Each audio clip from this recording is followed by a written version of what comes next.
Kwa majina naitwa Marco Zakaria Mgeni.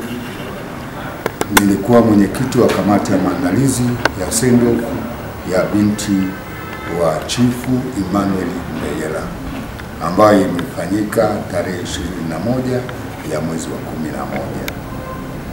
11. Tulikuwa na wageni wengi, tukala, tukanywa.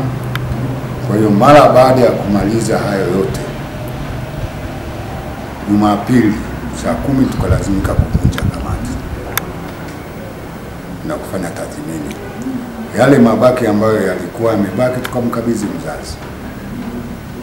Mzazi akatoa pendekezo, akatoa mawazo yake kwamba ni vizuri tuende sehemu ya fedha ambayo pengine imebaki, kwa kuwa watu wako wamekula, wamekunywa. Kwa hiyo sehemu iliyobaki ni vizuri watafute sehemu ambayo ya watu ambao wana mahitaji maalum. Mapendekezo yalitoka mapendekezo mawili matatu, lakini wengine wakasema tuende magereza. Asilimia kubwa wakapata maamuzi ya kwenda kuwaona watoto wenye mahitaji maalum Kibena. Kwa hiyo mzazi alitoa sehemu ya mabaki, tukaamua kununua vitu.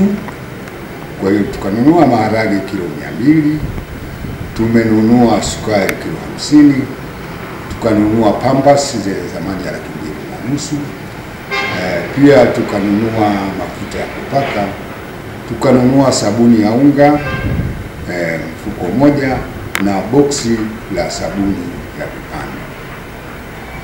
Kwa hiyo na mafuta ya kupaka kama dazani 12. Kwa hiyo mara baada ya kufanya hayo, tukaona ni vema tuende tukabidhi wale watoto. Kimsingi wale watoto kwa kweli wanahitaji kupata msaada mara kwa mara, wanatakiwa kwenda kusalimiwa. Na kwa sababu hali niliyojifunza, ni mwenyewe nimejifunza, nimeona hakuna sababu peke yake ya kutoa sadaka kanisani. Tunafanya shughuli hizi, tunakamilisha shughuli za maandalizi ya sherehe, tunapanga mpaka sadaka kutoa kanisani, lakini kumbe kuna maeneo mengine ambayo pia tunataka kutoa sadaka. Kwa hiyo sisi kama familia ya Mbeyela tuliona hili jambo la msingi kwenda kuwasalimia wale watoto ambao wenye mahitaji maalum.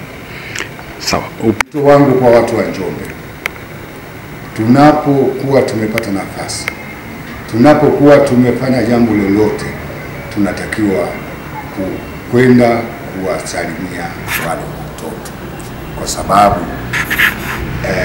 hali ilivyo ni muhimu kwenda kuwasalimia, hata kama kwa kiasi kidogo, hata kama una chakula kidogo, mafuta, ni vitu vya kawaida sana ambavyo vinaweza kutumika kwa wale watoto.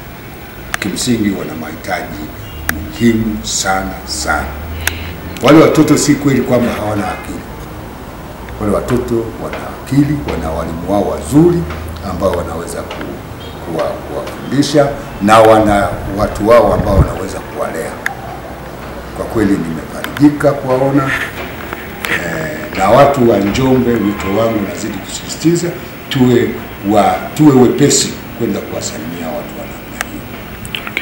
Na la mwisho, nishukuru sana serikali ya Jamhuri ya Muungano wa Tanzania, kwa sababu kwa maelezo ya walimu pale, serikali imeweka mkono wake pale, ndio iliyofanikisha kufanya jambo hilo. Niombe wale wenye nafasi ya uwezo wa kiuchumi pia wasapoti, ili tuwe na vituo vingi vya kutosha hapa Njombe, kwa sababu ni vya msingi.